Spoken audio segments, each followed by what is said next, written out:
The history of South Africa is often told through the lens of apartheid, a system of racial segregation that shocked the world. Yet, to truly understand apartheid, we must look much further back in time. Its roots are not merely in the mid-20th century, but deeply embedded in the earliest European settlements. The Dutch were the first Europeans to establish a permanent presence in South Africa. Their arrival in the mid-17th century initiated a profound transformation of the land and its peoples. They did not just settle, they systematically established frameworks of land theft, labor control, and racial division. These early Dutch actions laid the foundational bricks for apartheid, long before the term itself was coined. The systems they implemented created a blueprint for racial hierarchy and economic exploitation. This legacy continues to shape South Africa today, a testament to the enduring power of historical injustice. In 1652, the Dutch East India Company, known as the VOC, established a supply station at the Cape of Good Hope. This was not intended as a colony but as a strategic outpost for ships traveling between Europe and Asia. Jan van Riebeeck led this initial venture, tasked with cultivating provisions for passing fleets. To achieve this, the VOC quickly began building farms around the Cape. The labor required for these agricultural endeavors was immense, far exceeding what the small European contingent could provide. This immediate demand for labor led directly to the importation of enslaved people.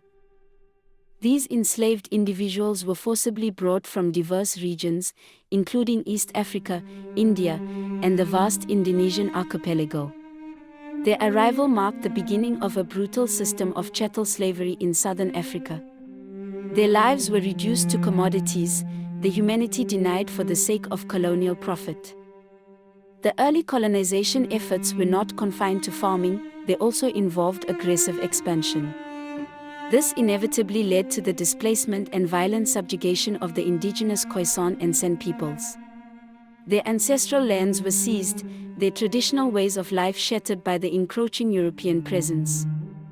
Dutch settlers, who would later become known as Boers, steadily expanded inland from the Cape.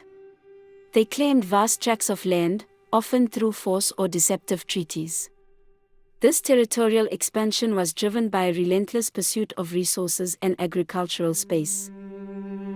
As they expanded, these settlers enforced labor regimes on the indigenous populations they encountered.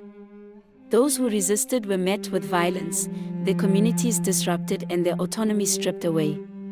This established a pattern of forced labor that would persist for centuries. The Cape Colony functioned less like a traditional settlement and more like a corporation with cannons. Its primary purpose was economic exploitation, backed by military might. Every decision, every expansion, was ultimately geared towards maximizing profit for the VOC. Slavery and forced labor were not incidental to this enterprise, they were its very bedrock. These practices became deeply institutionalized within the colony's legal and social structures. This comprehensive system of exploitation was firmly in place long before the British arrived on the scene. The Dutch laid the groundwork for a society fundamentally stratified by race and labor. They created a system where non-European bodies were seen as tools for production. This early institutionalization of racialized labor set a dangerous precedent for future generations. The economic success of the Cape Colony was built directly upon the suffering of enslaved and dispossessed peoples. This foundational violence and exploitation are critical to understanding the subsequent history of South Africa. It was a society engineered for inequality from its inception. Over generations, the Dutch settlers at the Cape developed a distinct cultural and linguistic identity. They began to see themselves not merely as Europeans abroad, but as a new people, the Afrikaners.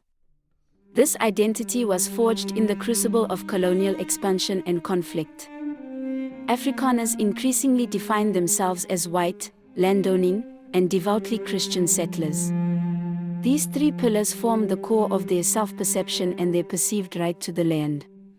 Their identity became inextricably linked to their dominant position in the colonial hierarchy. They adopted a rigid interpretation of Calvinist beliefs, which they used to justify a racial hierarchy. This theological framework provided a powerful ideological basis for their dominance. They believed in a divinely ordained order, with themselves at its apex. Central to this belief system was the idea that they were the chosen people, akin to the Israelites of the Old Testament. This narrative provided a moral sanction for their conquests and their subjugation of indigenous populations. It imbued their actions with a sense of divine purpose. In the 1800s, a significant movement known as the Great Trek saw thousands of Boers move inland from the Cape. This migration was partly a response to British rule and partly a continuation of their expansionist drive. They sought new lands where they could establish independent republics. During this trek, the Boers seized vast indigenous lands, often through violent confrontations. They dispossessed numerous African communities, further entrenching their control over the interior. This expansion was a direct continuation of the land theft initiated at the Cape. They established two independent republics, the Orange Free State and the Transvaal Republic. These new states were founded explicitly on principles of racial segregation and white dominance. Their constitutions enshrined the inferiority of non-white peoples. These republics were not merely segregated, they were designed to ensure the political, economic, and social supremacy of white Afrikaners. Black Africans were denied citizenship, land rights, and basic freedoms. This was a society built on racial exclusion. The logic of apartheid, therefore, existed long before formal laws were enacted in the 20th century. The principles of racial separation, white supremacy, and the denial of rights to non-whites were already deeply ingrained. They were the operating system of these Boer republics. This pre-existing ideology provided a powerful framework for future discriminatory policies. It demonstrated that the core tenets of apartheid were not a sudden invention. They were the culmination of centuries of colonial thought and practice. The Afrikaner identity, shaped by a blend of frontier life, Calvinist theology, and racial ideology, became a formidable force. It provided the cultural and political engine for the later formalization of apartheid. This was a self-perpetuating cycle of dominance and justification. The late 1800s brought a seismic shift to South Africa with the discovery of vast gold and diamond deposits. This resource rush transformed the region into a global economic hotspot. It also intensified imperial rivalries, particularly between the Boers and the British. The Boers, who controlled the land where much of the gold was found, clashed fiercely with the British over control of these lucrative resources. The British Empire, ever keen to expand its economic dominion, saw an opportunity to consolidate its power. This economic competition escalated into open conflict. This struggle culminated in the Anglo-Boer Wars, fought between 1899 and 1902. These brutal conflicts pitted the two European powers against each other for supremacy in southern Africa. The wars were devastating, particularly for the civilian populations caught in the crossfire. Ultimately, the British won the wars, annexing the Boer republics into their empire. However, their victory did not dismantle the existing racial hierarchies. Instead, the British largely continued the segregationist policies they inherited from the Dutch and Boer states. While the British abolished slavery, they implemented new forms of labor control and racial segregation. These policies, often disguised as native administration, maintained white economic and political dominance. The underlying structure of inequality remained largely intact. In the 20th century, Afrikaners re-emerged as a powerful political force. Their sense of grievance from the Anglo-Boer Wars, combined with their deep-seated Dutch colonial legacy, fueled a nationalist movement. They sought to reclaim their perceived rightful place in South Africa. This resurgence was driven by a desire to protect and advance Afrikaner interests, which were inextricably linked to white supremacy. They viewed the British influence as a threat to their cultural and racial purity. Their political agenda was clear: to formalize racial separation. In 1948, the Afrikaner-led National Party came to power, campaigning on a platform of apartheid.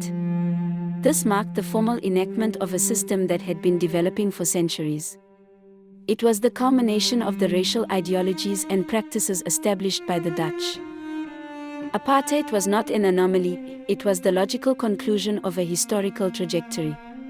It codified and expanded upon the segregation, land dispossession, and labor exploitation that had defined South Africa since 1652.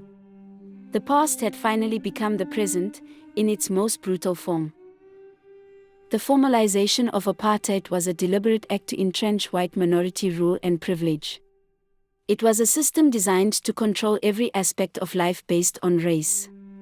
This moment represented the full flowering of the seeds sown by the earliest Dutch settlers. The apartheid government, in its relentless pursuit of racial purity and control, did not invent its policies from scratch. Many of its most oppressive laws were modeled directly on colonial land acts and labor regulations. The past provided a ready-made blueprint for oppression. The infamous Land Acts, which dispossessed millions of black South Africans, echoed the land seizures of the early Dutch settlers and the Great Trek. The past laws, controlling movement, mirrored earlier colonial attempts to regulate indigenous labor. Apartheid was a modern iteration of ancient injustices. Dutch-founded institutions, such as the Dutch Reformed Church, played a significant role in shaping apartheid ideology.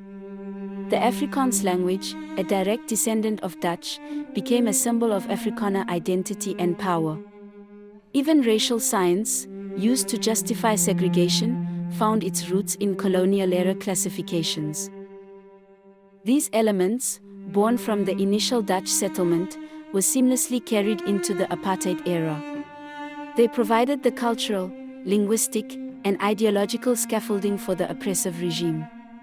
The past was not merely remembered, it was actively perpetuated. Today, decades after the official end of apartheid, its shadow looms large over South Africa. Vast disparities in land ownership and wealth persist, stark reminders of centuries of dispossession. The economic landscape remains deeply skewed, a direct consequence of colonial and apartheid policies. For Black South Africans, the legacy of Dutch colonialism and apartheid manifests as generational trauma. The psychological, social, and economic wounds inflicted by centuries of oppression continue to affect communities. Healing from such deep-seated injustice is a long and arduous process. The historical narrative of South Africa must acknowledge the profound and enduring impact of its earliest European settlers. The Dutch did not merely establish a trading post, they initiated a process of racial stratification and exploitation that culminated in apartheid. Their legacy is not just historical, it is a living reality. Understanding this deep historical connection is crucial for comprehending contemporary South Africa. It reveals that the struggle for equality and justice is not just about dismantling recent laws. It is about confronting a foundational injustice that began centuries ago. The Dutch may have come with ships and prayers, but they left behind a system of gold, blood, and borders. Apartheid didn't begin in 1948, it began with the first fence. Subscribe for episode 11, China in Africa, Aid or Empire. Like, share, and comment to expose the untold layers of colonial history.